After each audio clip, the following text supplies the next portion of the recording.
Welcome to Thanjavur maths. நாம் இந்த வீடியோவில் 8th ஸ்டாண்டர்டுக்கான குவாட்ரிலேட்ரல்ஸ் அப்படிங்கிற சாப்டரில் உள்ள ஃபஸ்ட் எக்ஸசைஸ் 3.1 ஃபுல்லாக பார்க்க போகிறோம். நம்ம ஏற்கனவே போன வீடியோவில் பாலிகன்ஸ்னால் என்ன, அதோட டைப்ஸ் எல்லாம் என்ன அப்படின்னு சொல்லி நம்ம டீட்டெயில்டாக பார்த்துட்டோம். நீங்கள் வேணும்னா நீங்கள் வந்து டிஸ்கிரிப்ஷன் பாக்ஸில் அதோட லிங்க்கை கொடுக்குறேன், நீங்கள் அதில் போய் பார்த்துக்கோங்க. இந்த வீடியோவில் நம்ம வந்து 3.1 எக்ஸசைஸ் ஃபுல்லாக கம்ப்ளீட் பண்ண போகிறோம். வாங்க வீடியோக்குள்ளே போகலாம். ஸோ இங்கே ஃபஸ்ட்டு சம் கொடுத்துருக்காங்க. இதில் சில டயக்ராம்ஸும் சில கொஷின்ஸும் கொடுத்துருக்காங்க. அது என்னன்னு சொல்லி பார்க்கலாம். இப்போ ஃபஸ்ட்டு இந்த 8 டயக்ராமில் அவங்க கேட்டிருக்கிறது சிம்பிள் கர்வ்னா எதுன்னு சொல்லி கேட்டிருக்காங்க. நமக்கு வந்து கர்வ்னா என்னென்னு தெரியும், சிம்பிள் கர்வ்னா என்னென்னு தெரியும். கர்வ் அப்படிங்கிறது கையை லிஃப்ட் பண்ணாமல் வரையக்கூடிய எந்த டயக்ராமையுமே நம்ம வந்து கர்வ்னு சொல்லுவோம். அதில் எந்த இன்டர்செக்ஷனும் ஆகலைன்னா அதை தான் நம்ம சிம்பிள் கர்வ்னு சொல்லுவோம். ஸோ இந்த ஃபஸ்ட்டு டயக்ராம் எடுத்துக்கிட்டிங்கன்னா இதை நம்மளால் கையை லிஃப்ட் பண்ணாமல் வரைய முடியும், இன்டர்செக்ஷனும் இல்லை, அதனால் இது ஒரு சிம்பிள் கர்வ். செகண்ட் டயக்ராமும் அதே மாதிரி கையை லிஃப்ட் பண்ணாமல் வரைய முடியும், இன்டர்செக்ஷன் எங்கேயுமே இல்லை, ஸோ இது ஒரு சிம்பிள் கர்வ். இப்போ தேர்ட் டயக்ராம் எடுத்துக்கிட்டிங்கன்னா இதை கையை லிஃப்ட் பண்ணாமல் உங்களால் வரையவே முடியாது. கையை எடுத்துகிட்டு தான் உள்ளே உள்ள சர்க்கிளை போட்டுட்டு வெளியில் உள்ள சர்க்கிளை போட முடியும். அப்போனா இது வந்து கர்வே கிடையாது, ஸோ இது சிம்பிள் கர்வ் கிடையாது. நெக்ஸ்ட்டு ஃபோர்த் டயக்ராம் பார்த்தீங்கன்னா இதை வந்து உங்களால் கையை லிஃப்ட் பண்ணாமல் வரைய முடியும், ஆனால் இதில் நிறைய இன்டர்செக்ஷன்ஸ் இருக்குது, அதனால இது வந்து கர்வ் மட்டும்தானே தவிர சிம்பிள் கர்வ் கிடையாது. ஃபிஃப்த் டயக்ராமையும் உங்களால் கையை லிஃப்ட் பண்ணாமல் வரைய முடியும், இன்டர்செக்ஷனும் இல்லை, அதனால் இதுவும் வந்து சிம்பிள் கர்வ். சிக்ஸ்த் டயக்ராம் இதையும் உங்களால் கையை லிஃப்ட் பண்ணாமல் வரைய முடியும், இன்டர்செக்ஷனும் இல்லை, so it is also a simple curve. Seventh டயக்ராமையும் கையை லிஃப்ட் பண்ணாமையும் வரையலாம், இன்டர்செக்ஷனும் இல்லை, அதனால் இதுவும் வந்து ஒரு சிம்பிள் கர்வ். இதுவே 8th டயக்ராம் பார்த்தீங்கன்னா இதை வந்து உங்களால் கையை லிஃப்ட் பண்ணாமல் வரையவே முடியாது. இந்த 2 சர்க்கிள் இங்கே எடுத்தால் தான் இதை போட முடியும், இதுலேருந்து கையை எடுத்து முடிச்சதுக்கப்புறம் தான் இதை போட முடியும். கண்டினியூஸாக அதை நீங்கள் லிஃப்ட் பண்ணாமல் போடவே முடியாது. அப்போ இது வந்து ஒரு கர்வ்லேயே வராது, அப்போ இது சிம்பிள் கர்வ்லேயே வராது.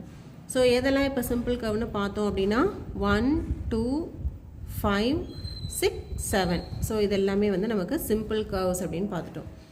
அடுத்த கொஷின் என்னென்னா சிம்பிள் க்ளோஸ்டு கர்வ் எதெல்லாம்னு கேட்டிருக்காங்க.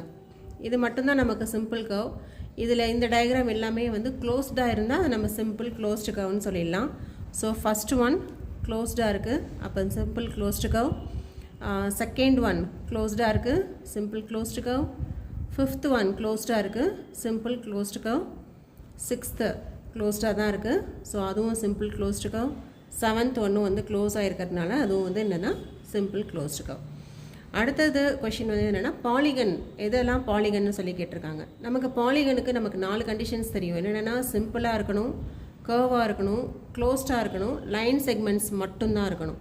அப்போ சிம்பிள் க்ளோஸ்டு கர்வில் எதுக்கெல்லாம் வந்து லைன் செக்மெண்ட்ஸ் மட்டும் இருக்குதோ அதுதான் வந்து நம்ம பாலிகன்னு சொல்லலாம். ஸோ ஃபஸ்ட் ஒன் செக் பண்ணிங்கன்னா இதில் வந்து ஒன்லி லைன் செக்மெண்ட்ஸ் தான் இருக்குது, அப்போ 1 இஸ் அ பாலிகன். செகண்டை செக் பண்ணிங்கன்னா இதுவும் வந்து simple closed curve with only line segments, அப்போ number 2 is also a polygon. இதுவே வந்து 5, 6, 7லாம் எடுத்துக்கிட்டிங்கன்னா இதில் ஸ்ட்ரைட் லைன்ஸை தவிர இந்த மாதிரி வளைவான லைன்ஸ்லாம் வேறு இருக்குது. ஸோ இதெல்லாம் வந்து நமக்கு வந்து பாலிகனில் வராது. அப்போ 1ம் 2ம் மட்டும்தான் வந்து பாலிகன். அடுத்த கொஷின் என்னென்னா கான்வெக்ஸ் பாலிகன். ஸோ நம்ம அந்த டைப்ஸில் பார்க்கும்போதே கான்வெக்ஸ்னால் என்னென்னு பார்த்துருக்கோம். ஒவ்வொரு ஆங்கிளும் அந்த பாலிகனில் இருக்கிற ஒவ்வொரு இன்டீரியர் ஆங்கிளும் லெஸ் தென் 180 டிகிரியாக இருந்தால் அதை வந்து நம்ம கான்வெக்ஸ் பாலிகன் அப்படின்னு சொல்லுவோம். இப்போ இதில் ஃபஸ்ட்டு டயக்ராம் ஒரு பாலிகன், செகண்ட் டயக்ராம் ஒரு பாலிகன், மற்ற எதுவுமே பாலிகன் கிடையாது. இந்த ஃபஸ்ட்டு டயக்ராமில் பார்த்தீங்கன்னா இந்த இடத்துல வரக்கூடிய ஆங்கிள் ஃபார்ம் ஆகுது இல்லையா, இன்டீரியர் ஆங்கிள், இது வந்து இங்கே ஒரு ஸ்ட்ரைட் லைன் போட்டோம் அப்படின்னு சொன்னால் இதுக்கு ஒரு ஸ்ட்ரைட் லைன் போட்டிங்க அப்படின்னா கண்டிப்பாக இந்த ஸ்ட்ரைட் லைனை விட பெருசாக தான் இருக்குது இந்த ஆங்கிள் இல்லையா, அப்போ 180யை விட பெரிய ஆங்கிளாக தான் இருக்குது. அப்போ இது வந்து கான்வெக்ஸ் பாலிகன் கிடையாது. அதுவே இந்த செகண்ட் டயக்ராம் பார்த்திங்கன்னா இதில் வந்து நமக்கு எல்லா ஆங்கிளுமே வந்து கண்டிப்பாக 180 டிகிரியை விட கம்மியாக தான் இருக்கும். அப்போ இதுதான் நமக்கு வந்து இங்கே கான்வெக்ஸ் பாலிகன். அடுத்தது கொஷின் வந்து கான்கேவ் பாலிகன் கேட்டிருக்காங்க. கான்கேவ் அப்படின்னு வரும்போது என்னென்னா ஏதாவது ஒரு இன்டீரியர் ஆங்கிள் வந்து 180யை விட பெருசாக இருக்கணும். அப்போது இந்த டயக்ராம் எடுத்துக்கிட்டிங்கன்னா இந்த இடத்துல ஃபார்ம் ஆகிற இந்த இன்டீரியர் ஆங்கிள் வந்து 180 டிகிரியை விட பெருசாக இருக்குது, மற்றதெல்லாம் வந்து 180 விட சின்னதாக தான் இருக்குது. ஆனால் அட்லீஸ்ட் ஒன்று வந்து நமக்கு வந்து பெருசாக இருந்தால் கூட அது என்னன்னு சொல்லுவோம்னா கான்கேவ் பாலிகன் அப்படின்னு சொல்லுவோம். அப்போ இங்கே வந்து கான்கேவ் பாலிகன் எதுன்னு கேட்டாக்க டயக்ராம் 1 தான் வந்து நமக்கு கான்கேவ் பாலிகன். நெக்ஸ்ட்டு நமக்கு செகண்ட் கொஷின் என்ன கேட்டிருக்காங்கன்னா what is a regular polygon அப்படின்னு சொல்லி கேட்டிருக்காங்க. நம்ம ஆல்ரெடி பார்த்தது தான். ரெகுலர் பாலிகன் அப்படிங்கிறது என்னென்னா ஒரு பாலிகனில் நம்பர் ஆஃப் சைட்ஸும் நம்பர் ஆஃப் ஆங்கிள்ஸும், அதாவது எல்லா ஆங்கிள்ஸும் எல்லா சைட்ஸும் ஈக்குவலாக இருந்தால் அதை தான் நம்ம வந்து ஒரு ரெகுலர் பாலிகன் அப்படின்னு சொல்லுவோம்.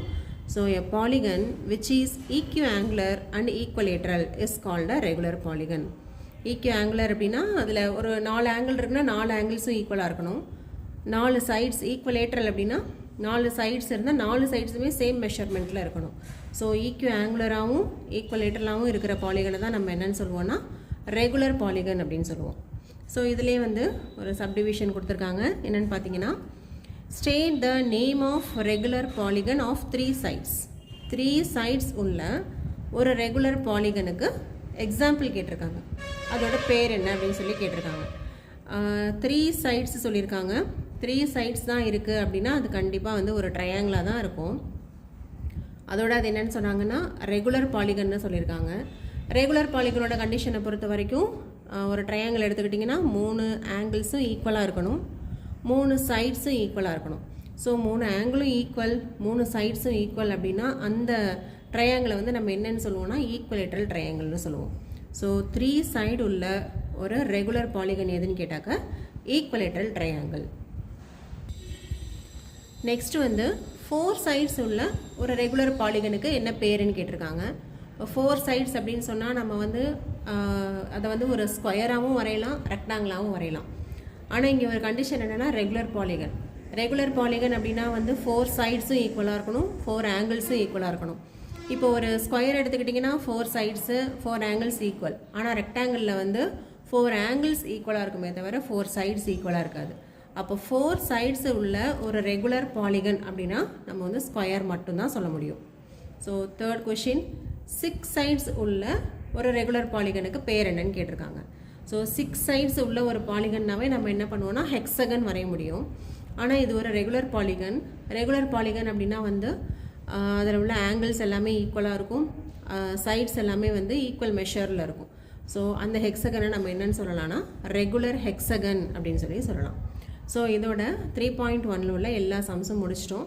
ஸோ நம்ம வந்து அடுத்த வீடியோவில் எக்ஸசைஸ் 3.2 உள்ள எல்லா சம்ஸையும் பார்ப்போம். Thank you viewers. உங்களுக்கு இதில் ஏதாவது டவுட் இருந்ததுன்னா நீங்கள் கமெண்ட் செக்ஷனில் கேளுங்கள். தேங்க்யூ.